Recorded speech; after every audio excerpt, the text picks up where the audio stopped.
बालक जिसका नाम है सुदामा, वो भी पैदल पैदल जा रहा है।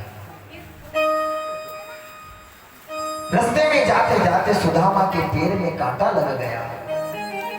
वो कांटा इतना दर्द कर रहा है सुदामा को। सुदामा को जब कांटा चुभा तो सुदामा एक वृक्ष के नीचे बैठ गया और भगवान को याद कर रहा है सुदामा। वो कांटो लाग्यो रे सांवरिया, मुझसे गेल चलो नहीं जा।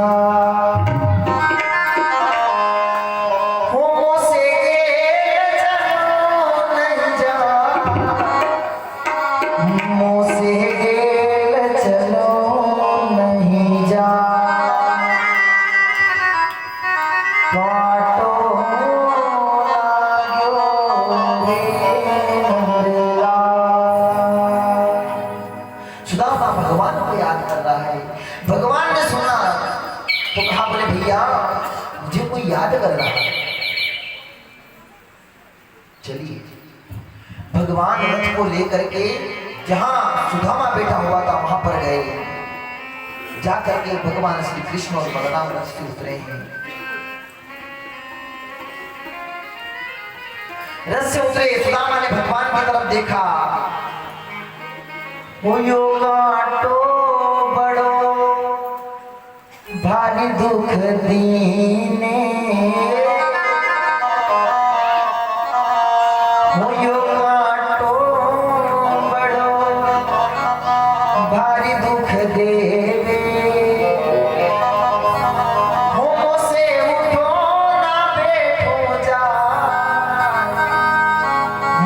से उठो ना बैठो जा। कांटो लाग्यो रे नंदलाल। भगवान गए सुदामा के पास, बोले भैया कौन हो आप? सुदामा ने कहा, बोले मैं पोरबंदर देश में रहता हूँ, ब्राह्मण का बालक हूँ, मेरा नाम है सुदामा। बोले आप कहाँ जा रहे हो?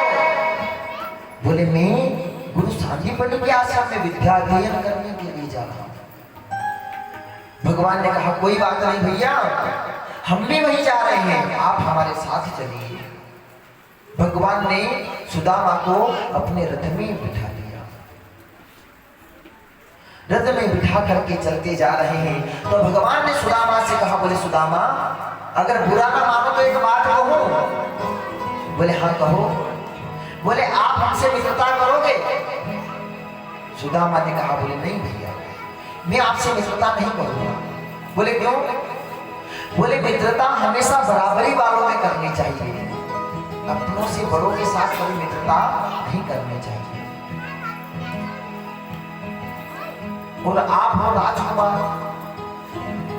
आप स्वयं द्वारिका के राजा, आपसे और मेरी मित्रता एक ब्राह्मण की मित्रता नहीं हो सकती। भगवान ने कहा, बोले सुदामा आप चिंता ना करो, पूरी तरह से मैं मित्रता को सहसा निभाऊंगा, आप एक बार मित्रता कर लो।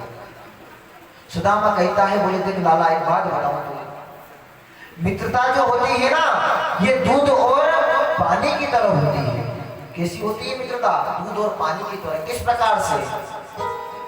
दूध के अंदर आप जल मिलाओगे तो जब तक दूध में सामर्थ्य होगा तब तक दूध जल को भी दूध के भाव में भिगवा देता है, दूध का रूप प्रदान कर देता है। ऐसी होती है मित्रता। कभी आप दूध को चूल्हे पर रख करके देखना, दूध को आप जैसे ही चूल्हे पर रखोगे तो पानी जो है वो भाप बन करके जाता है। जब पानी भाप बन करके निकल जाता है तब दूध अपने मित्र से मिलने के लिए तपेली से बाहर आता है, उभरता है। बोले सुदामा ने कहा, बोले प्रभु ऐसी मित्रता होनी चाहिए।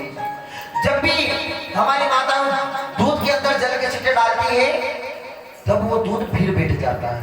बोले लाला ऐसी अगर मित्रता हो तो मित्रता करनी चाहिए। भगवान ने कहा, बोले सुदामा आप चिंता मत करो, मैं पूरी तरह मित्रता को निभाऊंगा। कृष्ण बलराम और सुदामा जी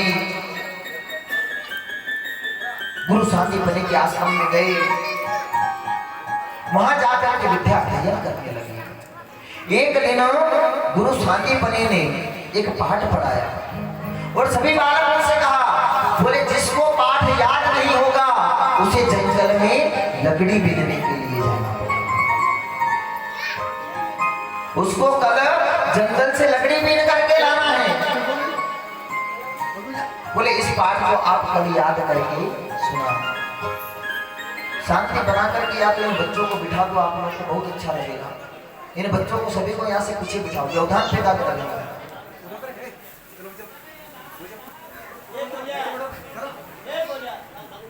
व्यवस्थित बिठा दो।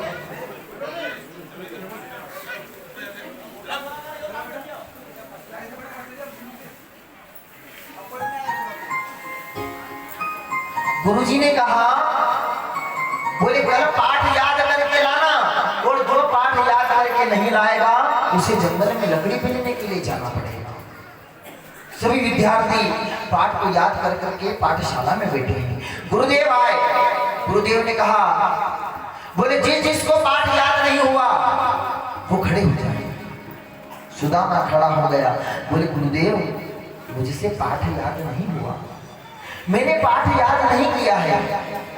बोले सुदामा मैंने कहा था ना तुझे, जिसको पाठ याद नहीं होगा उसे जंगल में लकड़ी बीनने के लिए जाना पड़ेगा। जब कन्हैया ने देखा, बोले आज मित्र के ऊपर विपदा आई है, आज एक मित्र पर विपदा आई है। सुदामा मित्रता मुझसे नहीं कर रहा था, परंतु मैंने जबरदस्ती सुदामा से मित्रता करी है और आज उसे पाठ याद नहीं हुआ, वो अकेला जंगल में लकड़ी बीनने के लिए जाएगा। बारे मेरे ठाकुर, भगवान कैसे हैं? भगवान भी खड़े हो गए। याद होते हुए भी भगवान ने कहा, बोले गुरुदेव मुझे भी पाठ याद नहीं हुआ, ऐसी मित्रता होनी चाहिए। बोले गुरुदेव मुझे भी पाठ याद नहीं हुआ, ऐसी मित्रता। गुरुदेव ने कहा, बोले कन्हैया मैं तुम्हें जानता हूं, तुम हर किसी पर उपकार करते हो, कोई बात नहीं कन्हैया, आप भी सुदामा के साथ जाओ और पाठ याद नहीं किया है जंगल से लकड़ी बीन करके आओ। आज कृष्ण सुदामा दोनों चले हैं जंगल में लकड़ी बीनने के लिए। तो गुरु माता ने चने की पोटली रखी हुई थी, वो चने की पोटली सुदामा को दी। बोले सुदामा अगर रास्ते में कहीं भूख लगे तो दोनों भाई मिल बांट करके खा लेना, दोनों भाई बांट करके खा लेना।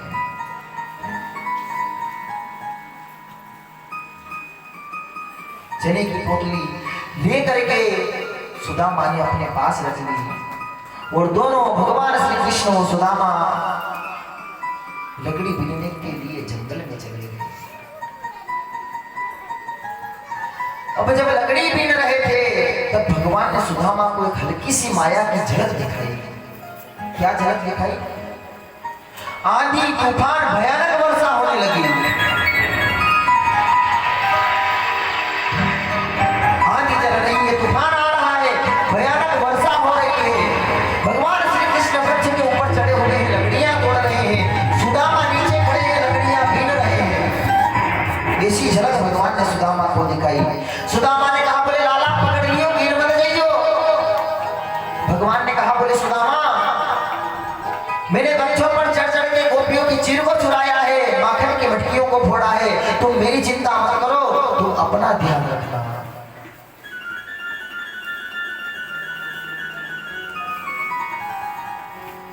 जब वर्षा हो रही थी तब भगवान श्री कृष्ण और सुदामा पानी में गीले हो गए। और ऐसा वर्णन आता है कि अगर ब्राह्मण स्नान कर ले तो फिर वो भूखा नहीं रह सकता, उसको कुछ खाने के लिए चाहिए। स्नान करने के बाद सुदामा जल में पूरी तरह से भीग गया। जब जल में भीगा तो सुदामा को भूख सताने लगी।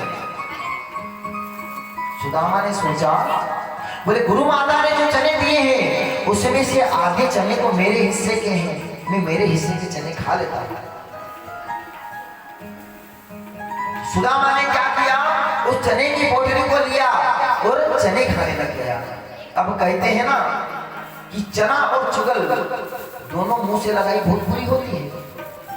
किसी के मुंह के अगर चना लग जाए तो वो भूख और बढ़ा देता है, और किसी के मुंह में अगर चुगली लग जाए तो वो परिवार को नष्ट करा देता है। इसलिए चना और चुगल दोनों मुख से हमें दूर रखना चाहिए। सुदामा चने खा रहा है, सुदामा की भूख बढ़ गई।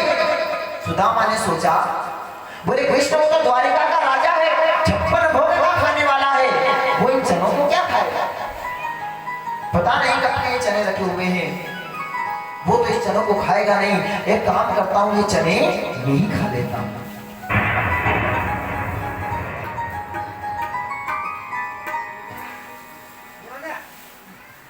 और भगवान श्री कृष्ण के हिस्से के चने सुदामा जी ने खा लिए।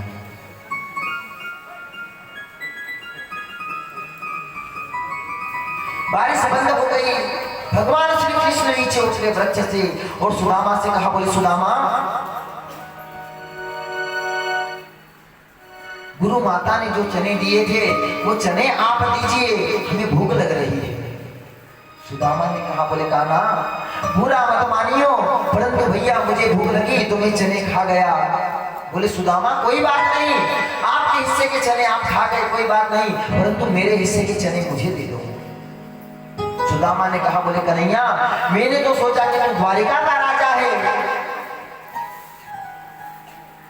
तू क्या चना खाएगा? तो कान्हा तेरे हिस्से के चने भी मैं खा गया।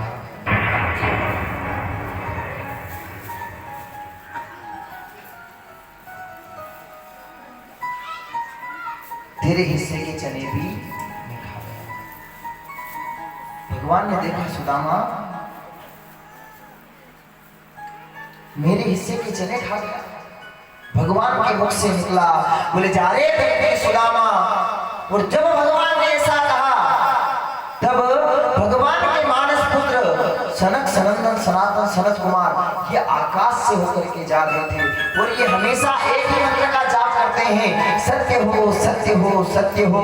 और जैसे ही भगवान ने कहा कि जा रहे सुदामा, और सनक सनंदन सनातन सनत कुमारों ने कहा, बोले सत्य हो सत्य, वही सत्य हो गया।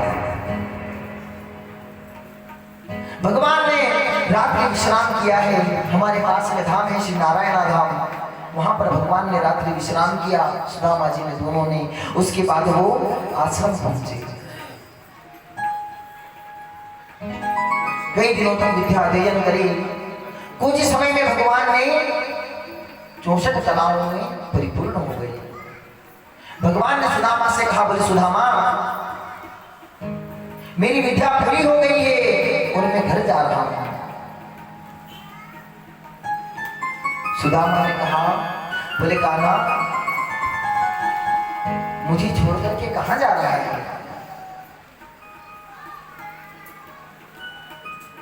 कान्हा मुझे छोड़ करके कहां जा रहा है? भगवान कहते हैं, बोले सुदामा मेरी विद्या पूर्ण हो गई है और मैं जा रहा हूं। तो सुदामा ने कान्हा को अंक में भर दिया, जाने